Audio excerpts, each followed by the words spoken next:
Brunoy, le 22 février 2020 à 23h17.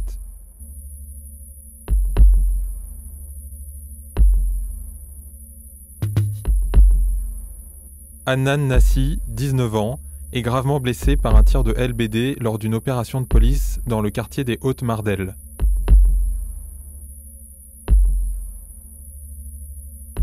Son pronostic vital est engagé lorsqu'il est hospitalisé en service de neurochirurgie et opéré en urgence.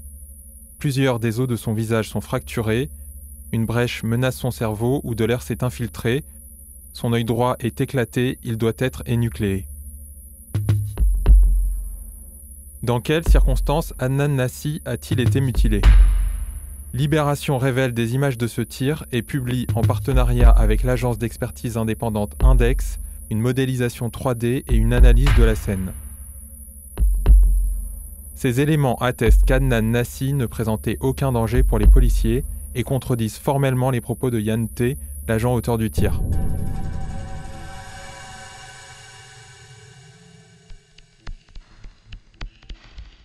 Le soir des faits, des policiers interviennent à Brunoy, une ville de l'Essonne, au sud de Paris, pour une mission de visite de hall d'immeubles.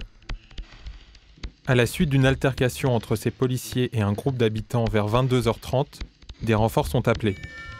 Yann T et ses collègues de la BAC répondent à l'appel et arrivent sur place peu après 23h. À partir de 23h14, les caméras de vidéosurveillance permettent de suivre les mouvements des policiers. La situation est alors calme. Une quinzaine de personnes discutent sur cette place et près d'un parking que l'on voit au second plan. Les agents s'avancent vers ces lieux, puis reviennent sur leurs pas.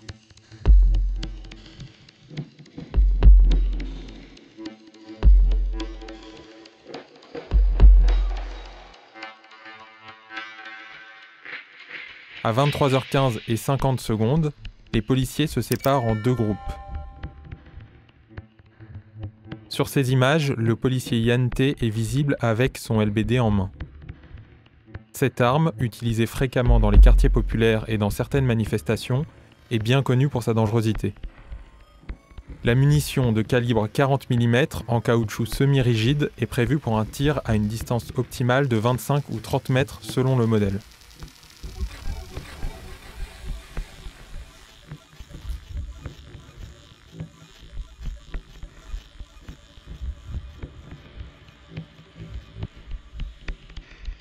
À 23h16, Yann T et 5 de ses collègues se cachent derrière le mur d'un bâtiment dans la pénombre. Sur ces images, à 23h16 et 44 secondes, Adnan Nassi est visible. Il discute avec des amis sur cette place, près des commerces, à quelques dizaines de mètres des agents. 20 secondes plus tard, il sera mutilé par le tir de Yann T. Voici son témoignage. Et moi je suis là, je suis au restaurant. Et en fait, à ce moment-là, où je suis en train de descendre, je me retourne, je dis à mes potes, ouais, ils sont descendus. Là, je les vois, je m'arrête. Je me retourne, tac, je me mange la balle. Au moment où j'allais partir là-bas, je me fais tirer dessus. Pourquoi Yann T a-t-il fait feu ? Le lendemain des faits, l'agent a déposé une plainte pour des violences qu'il dit avoir subies. Voilà ce qu'il déclarait sur procès-verbal à propos d'Adnan Nassi. Je l'ai soudain vu faire un mouvement brusque et étrange au niveau de sa poitrine, puis il a violemment lancé dans ma direction un objet. Au moment même où l'individu armait son geste, j'ai dû, pour ma sécurité ainsi que celle de mes collègues, faire usage à une reprise de mon lanceur de balles de défense. La munition est venue percuter l'individu qui s'est retourné et a pris la fuite. La modélisation 3D permet d'observer la scène depuis la position du policier. Voici le moment où Adnan Nassi apparaît dans le champ de vision de Yann T. Le policier le somme alors de s'arrêter. Depuis sa position, rien n'obstrue la vision de Yann T. Adnan Nassi ne tient aucun projectile dans ses mains et ne fait aucun geste en direction des policiers. Au moment où l'agent fait un pas vers Adnan Nassi, ce dernier amorce son demi-tour. Il tourne ensuite le dos au policier pour s'enfuir, alors que Yan T et ses collègues commencent à courir derrière lui. Il a le temps de faire 3 foulées avant que Yan T ne lui tire dessus avec son LBD. Une image de vidéosurveillance capture le tir alors que le projectile est en vol. Le tir a été effectué dans la fraction de seconde qui s'écoule entre cette image et la précédente.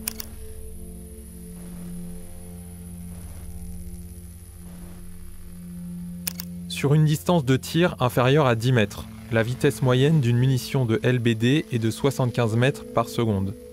Entre chaque image de vidéosurveillance s'écoule 67 millièmes de seconde. Au moment où l'image suivante est capturée par la caméra, le projectile est sur le point d'impacter Adnan Nassi au visage. À l'image d'après, il est déjà touché. À partir de ces 4 images clés, la reconstitution 3D permet d'établir les positions du tireur et de la victime durant la fraction de seconde entre le moment où le tir est effectué et le moment où le projectile atteint Adnan Nassi.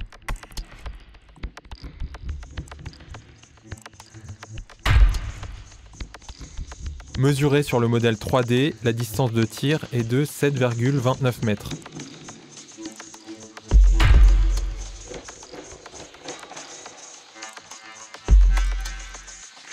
Entendu par l'inspection générale de la police nationale, l'agent est interrogé sur l'endroit où son tir a touché le jeune homme. Il répond : Pour moi, dans le buste. De leur côté, les collègues de Yan T affirment ne pas avoir vu le tir. Pourtant, l'un d'eux était situé juste derrière l'agent de la BAC et avait une vision directe de la scène.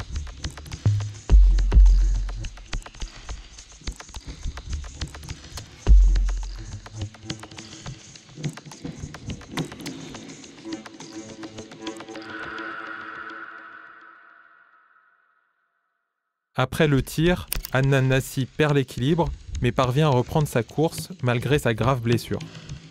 Il se tient la partie droite du visage alors que les policiers le suivent. Il raconte la suite des événements. Et là, je cours et je tape dans les voitures en mode amenez-moi à l'hôpital. Là, je suis en train de dire à la Audi là, emmenez-moi à l'hôpital, emmène-moi à l'hôpital.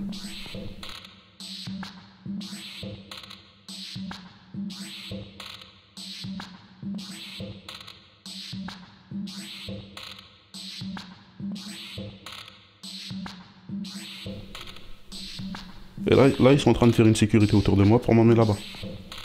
Ils m'ont dit que j'ai plus d'œil, qu'ils t'ont explosé ton œil.